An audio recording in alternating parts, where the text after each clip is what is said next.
let's be honest. Peter Griffin isn't just a character. He's a full-time catastrophe wearing the shape of a middle-aged Rhode Island dad. He's a disaster with a smile, which somehow makes it worse.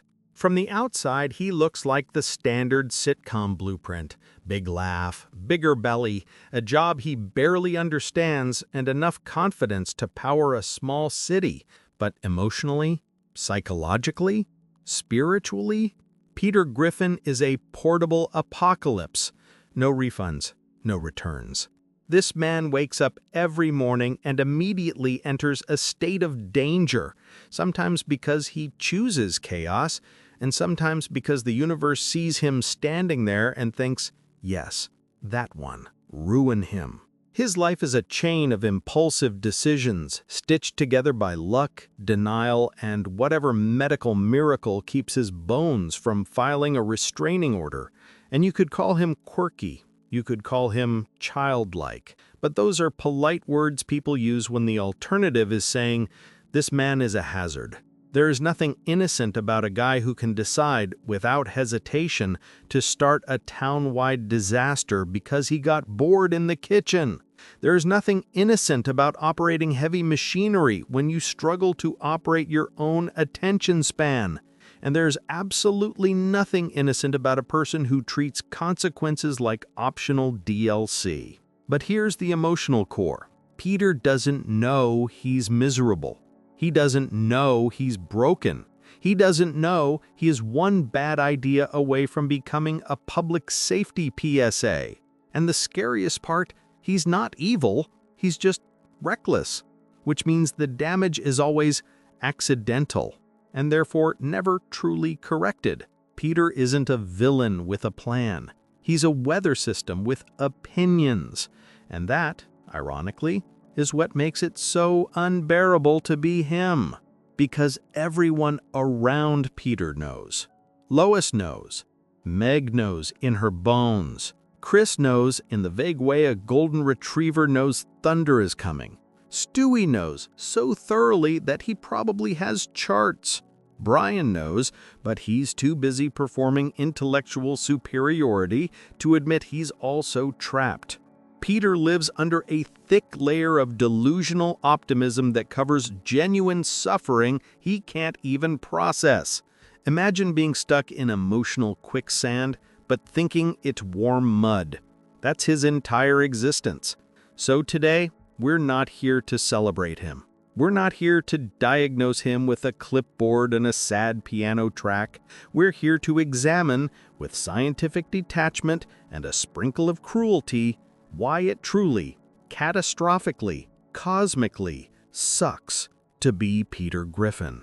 Because Peter Griffin isn't just a walking disaster. He's a living reminder that destiny sometimes hands out infinite second chances to the worst possible candidate. And with that wreckage established, let's go deeper.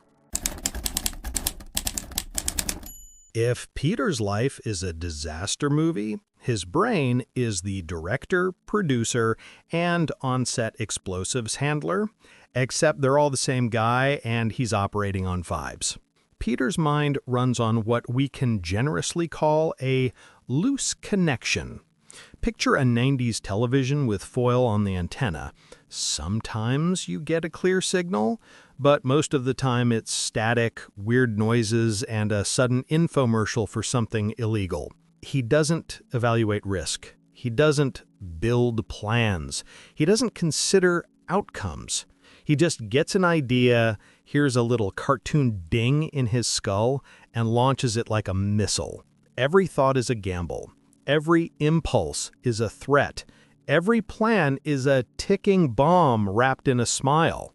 And the tragedy isn't just that he's dumb, it's that he's dumb in a way that's functional enough to cause maximum damage. He's competent at being incompetent. Peter can fill out forms, drive a car, hold a job barely, and navigate social situations just long enough to start problems. He's not a broken robot. He's a working machine with a cracked steering wheel and no brakes. But the real emotional horror arrives during his rare, terrifying moments of self-awareness. Sometimes the static clears. For a few seconds, he sees himself. He understands that his life is a tornado built on top of a sinkhole made of bad choices. He notices the fear in Lois's eyes. He notices the exhaustion in his kid's posture. He notices that every fun idea cost someone else peace. And then, mercifully for him, catastrophically for everyone else, the fog returns.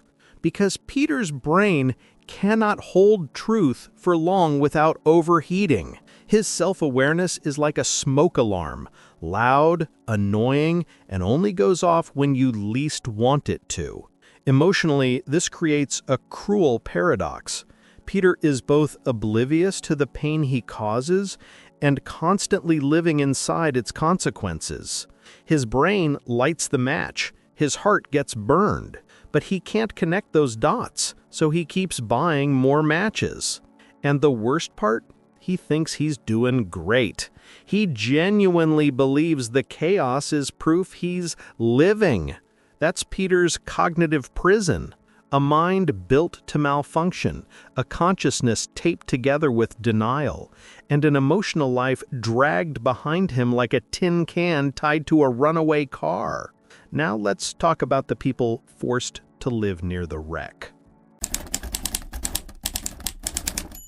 If Peter is the spark, his family is the dry forest catching fire, every episode without fail. Living with Peter Griffin isn't just stressful. It's a full-time emotional endurance test, the kind that should come with hazard pay, a union, and a mandatory therapist assigned at the door. Let's start with Lois. Lois is not simply a wife. Lois is crisis management with hairspray. She's the shock absorber of the household. She anticipates disaster like a storm radar. The moment Peter says, "Hey guys," you can feel the air pressure change. Her soul braces for impact like it's learned the pattern. Calm, warning, chaos, cleanup. Lois's suffering is subtle because she's competent, and competence in a house like this is a curse because it means you always see the disaster coming. You always understand the consequences. You always know what Peter should do, and you always watch him do the opposite. She's constantly negotiating between love and survival. How you love someone who is emotionally warm but structurally unsafe? How do you protect your kids when the danger is also their father? Then there's Meg. Meg's existence is collateral damage made human. If Peter's misery is accidental, Meg's is inherited. She's the kid who suffers not because she did something wrong, but because the universe looked at the Griffin family and decided someone needed to absorb the emotional debt. And Meg, poor Meg, is the designated account. Peter doesn't wake up plotting her humiliation. He doesn't sit down with a checklist titled "Ways to Ruin My Daughter," but his carelessness, his selfishness, and his need to be the center of attention constantly redirect pain toward her. And the horror is, everyone in the house participates, even when they don't mean to, even when it starts as a joke. Meg learns a lesson the hard way. In this family, being the safest target is basically a role. Chris lives in a fog of admiration and confusion. He looks at Peter like a kid looks at a fireworks show. Loud, bright, exciting, and deeply unsafe. Chris wants to learn from him, but what exactly is Peter teaching? How to dodge consequences? How to make friends through chaos? How to replace emotional maturity with volume? Chris's tragedy is quiet. A son who sees his father as a role model, unaware that the role model is a malfunctioning adult operating on impulse. Stewie is different. Stewie sees everything. He understands the structure of the nightmare. He has the intelligence to recognize that Peter is a destabilizing force of nature, but he's still a baby trapped in the blast radius. So he responds the only way he can, control fantasies, superiority, elaborate plans. When your dad is chaos, you become strategy. And Brian. Oh, Brian. Brian is the guy who insists he's the smartest person in the room while slowly drowning in the same room.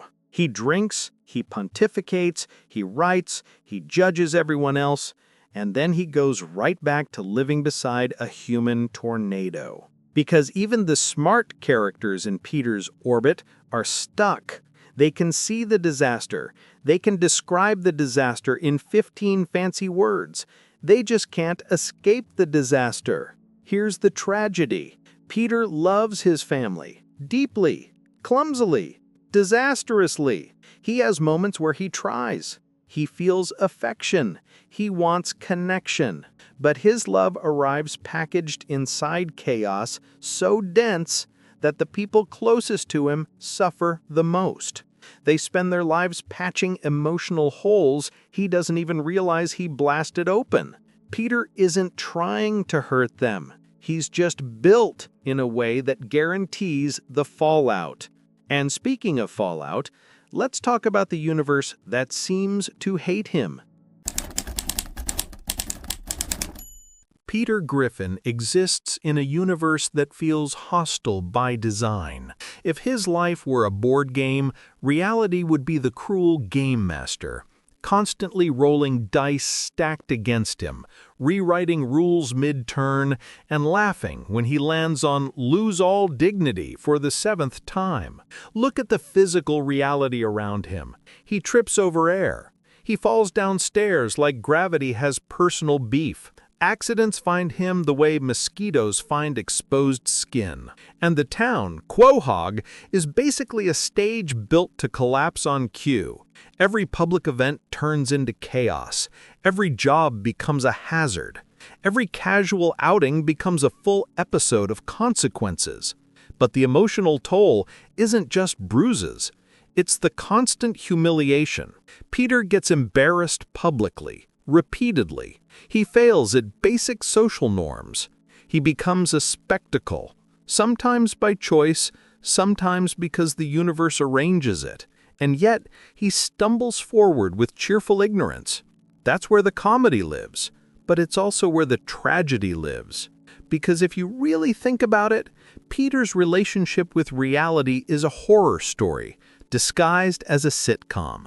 How many near-death experiences can one man survive while still waking up the next morning like nothing happened?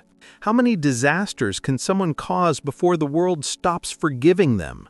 In Peter's universe, the answer is infinite, because the story requires it.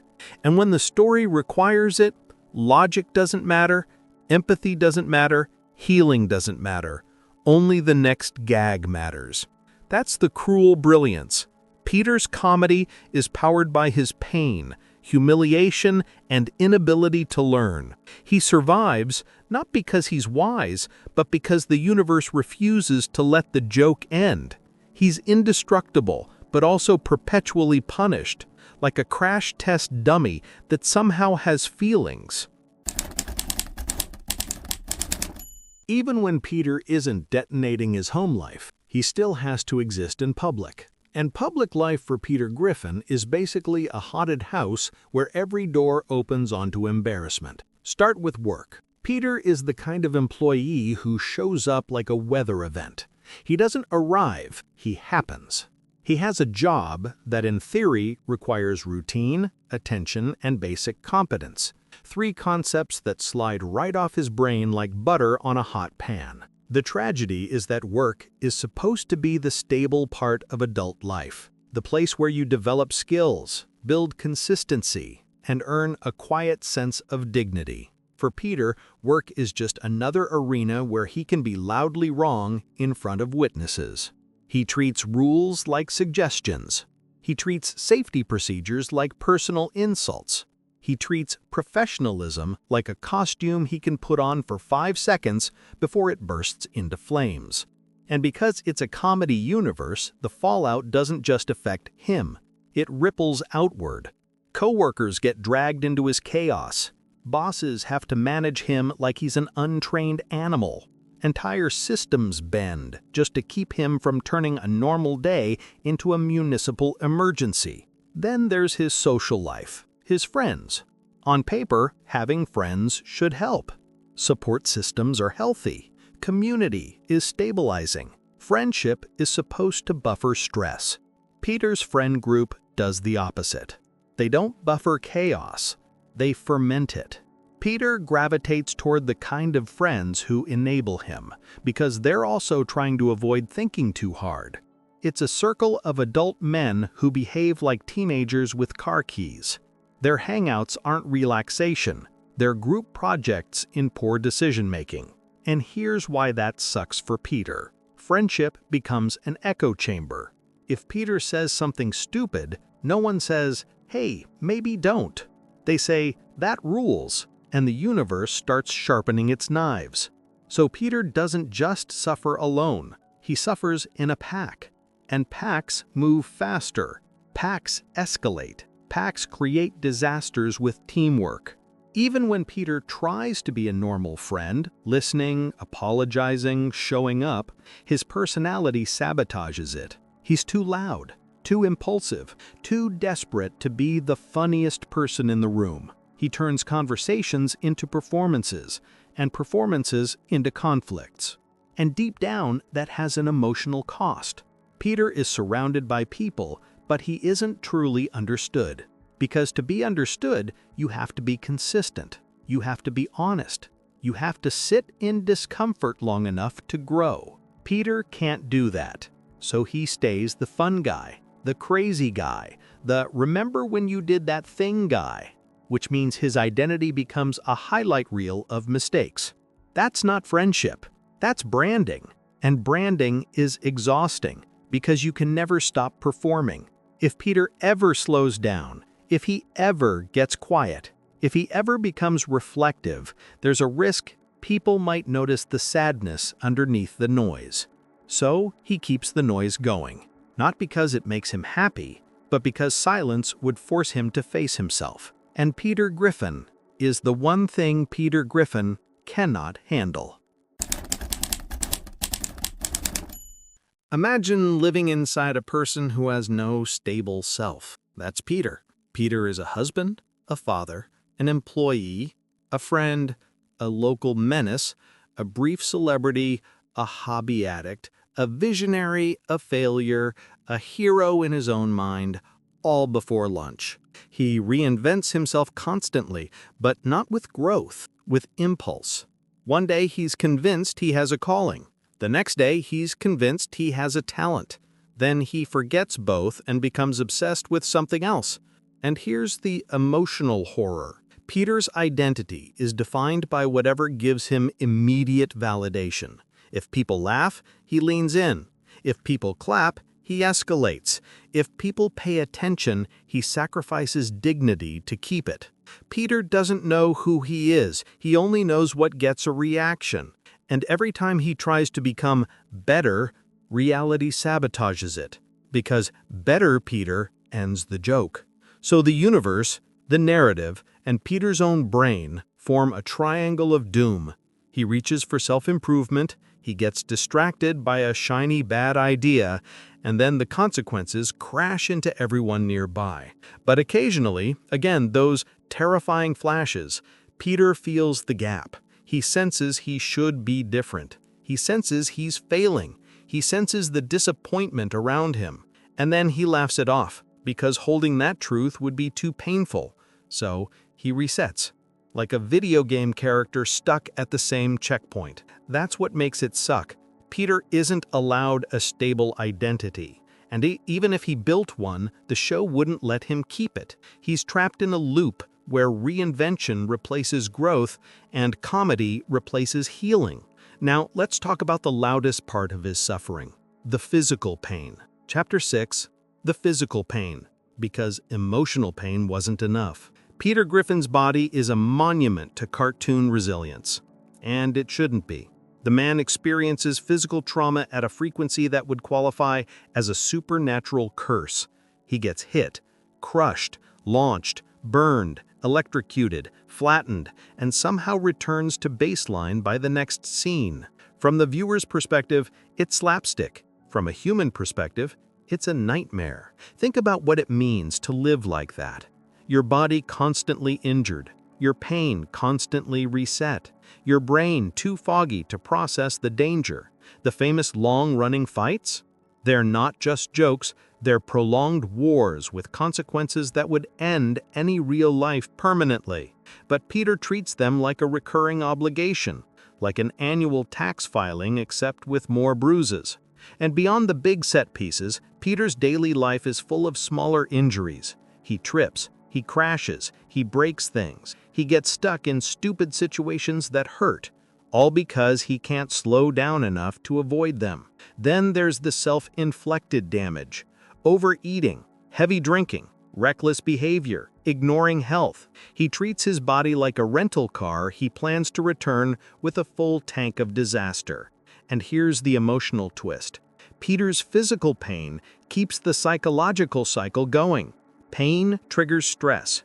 Stress triggers impulsivity.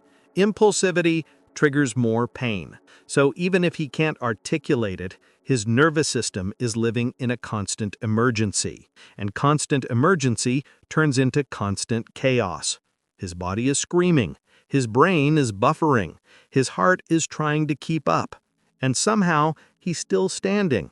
Not because he's strong, because the show needs him standing. Before we move on, it's worth highlighting how unfair the reset really is.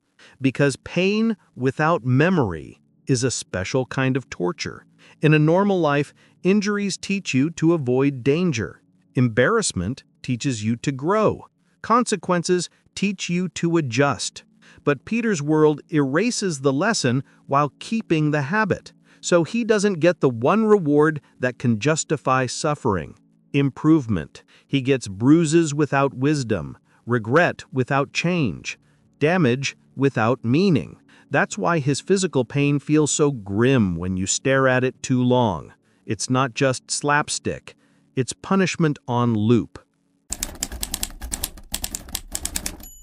We have to pause on the giant chicken for a second, because it's the purest symbol of Peter's existence. A normal person has conflict, resolves it, moves on. Peter has a feud that returns like a curse, on a schedule that feels dictated by the gods of embarrassment. Those fights aren't just action.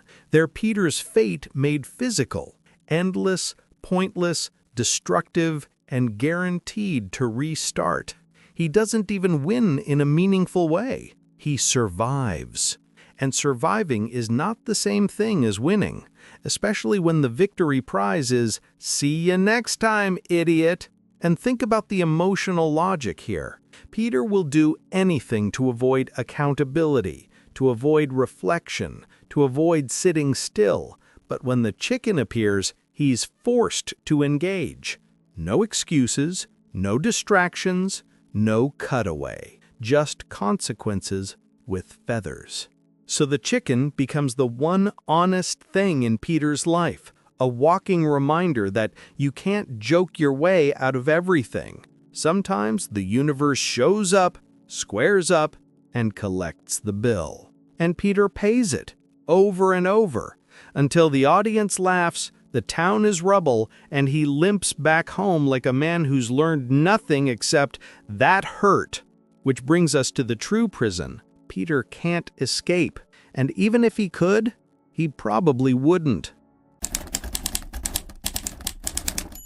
Peter Griffin is trapped in the essence of his own existence. He cannot learn. He cannot evolve. He cannot hold on to consequences long enough to grow, because growth requires reflection. Reflection requires patience, and patience is not installed in his operating system. Peter's failures reset. His disasters vanish into sitcom fog.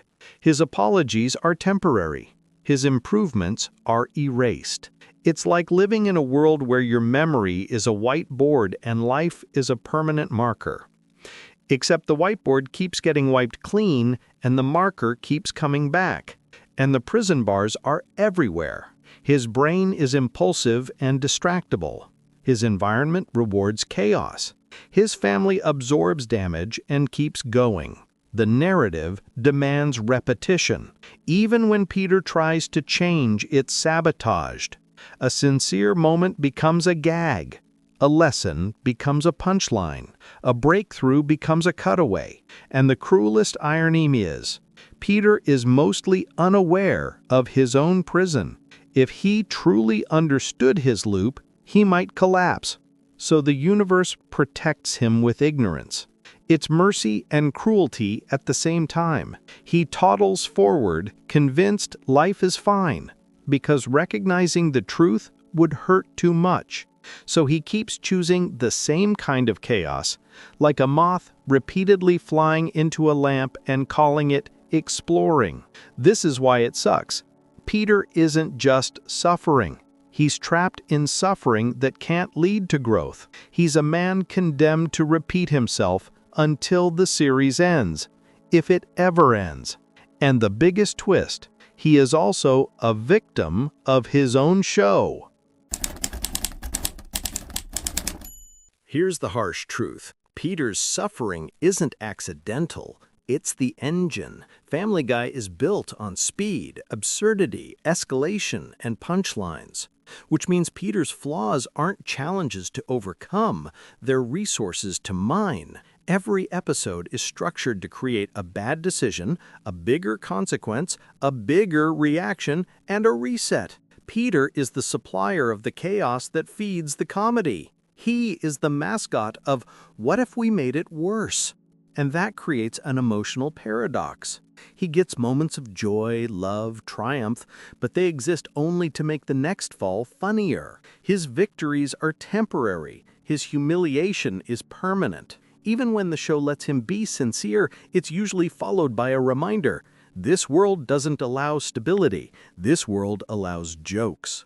So Peter is trapped in the machinery of entertainment. His pain becomes content. His embarrassment becomes rhythm. His injuries become punctuation. And even his family's suffering becomes part of the gag ecosystem. The show needs them reacting. The show needs them cleaning up. The show needs them surviving. Peter's life is a comedy factory where the raw material is consequences. And Peter is the conveyor belt. Which brings us to the emotional core. Why does it truly suck to be him? At the heart of Peter Griffin's chaos is something oddly human. He wants to be liked. He wants attention. He wants admiration. He wants to feel important. He wants to be the hero, the funniest guy, the life of the room. And because he lacks the tools to achieve it healthily, he chases it through spectacle. This is where it becomes uncomfortable, because beneath the stupidity is insecurity. Not always obvious, not always consistent, but present. Peter's emotional life is constant whiplash. Big confidence, big failure, big embarrassment, quick reset. He experiences the emotional equivalent of being laughed at and hugged at the same time. He gets approval, but it's conditional on him being ridiculous. He gets love, but it's constantly tested by his behavior. He gets friendship, but it's often built around enabling. And when those rare moments of clarity arrive, they hit hard. For a few seconds he senses, I'm not enough. I'm messing up. They're tired of me. I don't know how to be better. Then the fog returns and he makes another joke, because being serious is dangerous. Seriousness requires responsibility. Responsibility requires change. Change threatens the loop. So Peter survives by being loud, by being funny, by being impossible. It's his armor. But armor gets heavy, and even if Peter doesn't articulate it, you can feel the weight in the repetition, the way he keeps reaching for the same quick fixes, the way he keeps trying to fill a hole with attention. Peter is miserable in a way that's hard to notice because he's laughing. But laughter doesn't erase suffering, it just decorates it. which is why it truly sucks to be him. He is both the cause and the victim of the chaos, and he doesn't have the language or the patience to escape.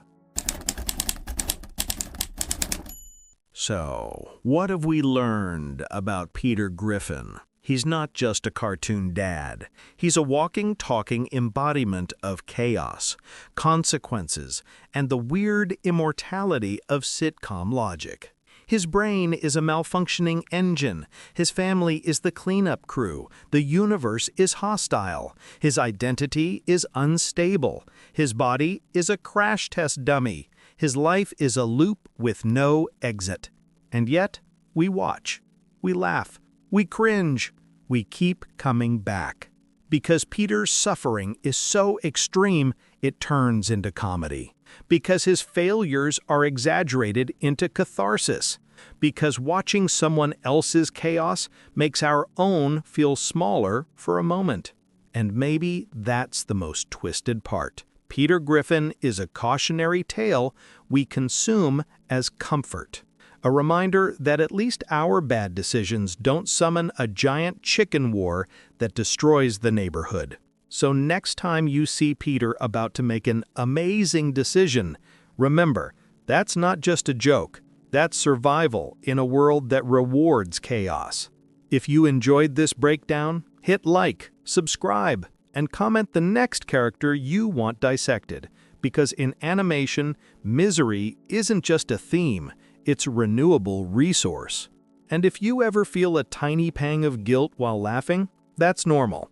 Because the show is asking you to do two things at once: recognize the pain and enjoy the punchline. Peter is the human-shaped reminder that funny and unhealthy can overlap a lot. And that's why the character sticks in your brain. He's pure spectacle, but he's also pure consequence.